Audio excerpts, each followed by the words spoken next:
नमस्कार दर्शक बंधु आपण को आम चैनल को स्वागत।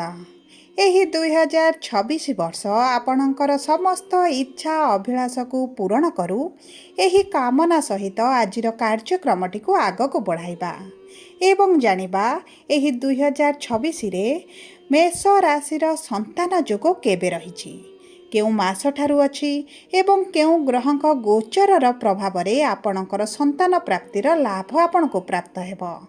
देखंतु दर्शक बंधु आपणकर अनुरोध क्रमे एही भिडियोटी को प्रस्तुत करिछु एवं जेउ मेष राशिर व्यक्ति माने जानिबा को चाहुथिले एही वर्ष तांकु संतान प्राप्ति हेबो कि नाही एही भिडियोटी सेमानक पई बहुत अधिक खास करी प्रस्तुत करिछु।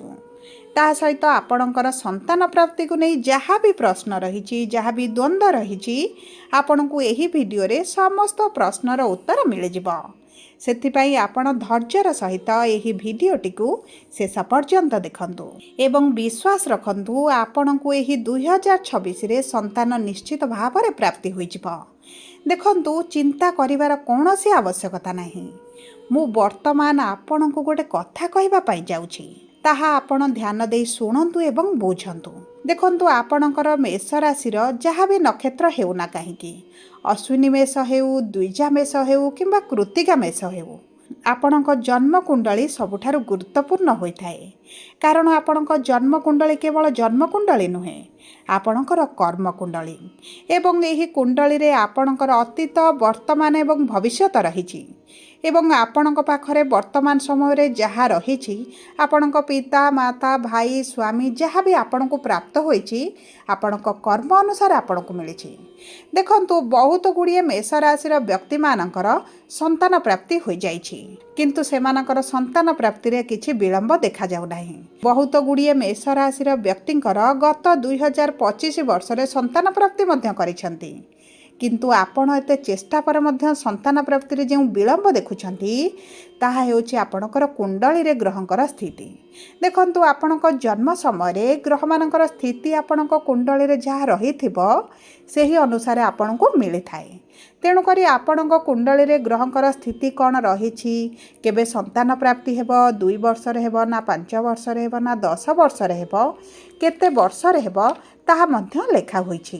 सेथिपई आपणक भाग्य रे जदि संतान विलंब रे लेखा होइथिबो तेबे आपणको निश्चित भाव रे डेरी रे प्राप्त हेबो किंतु केबे प्राप्त हेबो केउ व्यक्ति माननकु एही 2026 रे प्राप्त हेबो एही वीडियो रे विस्तृत भाव रे आलोचना करिबा। सबु पर देखंतु ग्रह मानकर गोचर मध्य आपणकर संतान प्राप्ति रे बहुत अधिक बड़ भूमिका ग्रहण करिथांती। तेणु करी आज यही वीडियो रे सही ग्रहक गोचर विषय रे आलोचना करिबा एवं तांको प्रभाव संतान प्राप्ति रे केमिति रहिबो ताहा मध्य जानिबा। ताहा सहित आपणको मु किछि सहज उपाय मध्य बताइबी जहाँ आपणक संतान प्राप्ति पाई आपणको निश्चित भाव में करिवार आवश्यकता रही एवं यही उपाय गुड़िक जदि आपण निष्ठार सहित करती तेबे 2026 रे आपणको निश्चित भाव में संतान प्राप्ति होइजिबो।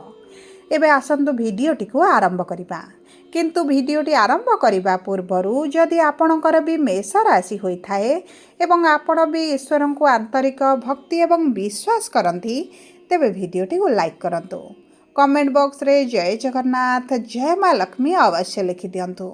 ता सहित आम सह जोगाजोग करबा पई चाहुथिले वीडियोर मध्य भाग रे एक व्हाट्सएप नंबर टी दिया जाइछि जो नंबर साहाय्य आपण आम सह जोगाजोग करी निजर नूतन कुंडली प्रस्तुत करिवे कुंडली विश्लेषण कराई परिबे किंबा आपणकर चाकरी विवाह व्यवसाय प्रेम संपर्क शिक्षा स्वास्थ्य को नहीं किछि समस्या रहिछि ताहार सहजरे एवं स्वल्प मूल्य रे समाधान करि परिबे। सेतिपई आपण आम सह एही भिडियोर शेष पर्यंत जोड़ी होई रुहंतु एवं व्हाट्सएप नंबर माध्यम रे आम सह जोगाजोग करी निज समस्यार समाधान करंतु। एबे आसंतु जानिबा आपणक संतान प्राप्ति केबे हेबो एवं देखंतु आपणक मेष राशि रे देवगुरु बृहस्पति हेउचंती संतानर कारक ग्रह ता सहित पंचम गृहर स्वामी आपणकर हेउचंती सूर्यदेव एवं ईश्वरंक कृपारु एही 2026 वर्षटी हेउची सूर्यंकर वर्ष। तेणुक आपणक पई बोनस हेउची 2026 टी आपणक संतान प्राप्तिर बा संतानर गृहर स्वामींकर वर्ष। ता सहित देवगुरु बृहस्पति हेउचंती आपणक संतानर कारक ग्रह एवं गुरु आपणकर तृतीय गृहरु चतुर्थ गृह को जून 2 तारिख रे गोचर करिवे एवं चतुर्थ गृह संतानर गृह को बा पंचम गृह को अक्टोबर मास 31 तारिख रे गोचर करिवे जहा फल रे आपणकर संतान प्राप्ति पई 2026 अक्टोबर मास 31 थारु प्रबल योग बनुअछि। तेणुकरी आपण जदि अक्टोबर मास 31 तारिख ठारू संपूर्ण वर्षटी आपण जदि संतान पाई चेष्टा करती तेबे आपणक पाई बहुत अधिक शुभदायक रहिबो। देखंतु आपणकर शनिकर 7.5 चलीछि एवं 2025 रे आपणकर 7.5 टी आरंभ होईछि। आपणक प्रथम चरण रहिछि। तेणुकरी जेउ मानक कुंडली रे शनि खराब स्थिति रे अछंती से माने तो निश्चित भाव रे किछि ना किछि तो समस्या देखुचंती किंतु देखंतु जे पर्यंत गुरु आपणकर शुभ स्थिति रे नाहांती गुरुंकर दृष्टि पड़नी गुरुंकर गोचर होई नाही से पर्यंत आपणकर संतान प्राप्ति रे निश्चित भाव रे विलंब देखुचंती। देखंतु गुरुंकर जेतेबेले शुभ दृष्टि पड़ी थाए सेतेबेले शनिक 7.5 किंबा 2.5 रो कोनोसी भी प्रभाव आपणक उपरे रही न थाए। तेणु करी गुरु आपणकर चतुर्थ गृह को जून मास 2 तारिख रे गोचर करिबा माने आपणकर संतानर जोग आरंभ होई जाउछि। तेणु करी जून मास 2 तारिख परठारु आपण जदि संतान प्राप्ति पई चेष्टा करंती तेबे आपणको संतान प्राप्ति होई पारे किंतु अति प्रबल जोग आपणकर 31 अक्टोबर परठारु बनुअछि। तेणु करी देखंतु एही वर्षर द्वितीय अर्थटी जे माने संतान प्राप्तिर अपेक्षार रहिचंदी सेमानक पई बहुत अधिक शुभदायक रहिबो। ता सहित गुरु जेतेबेले आपणकर पंचम गृह रे प्रवेश करिवे गुरुंकर पंचम दृष्टि आपणकर भाग्यर गृह रे रहिबो एवं भाग्यर गृह हेउची गुरुंकर स्वयंर गृह। तेणु करी आपणक भाग्य आपणकर साथ देबो।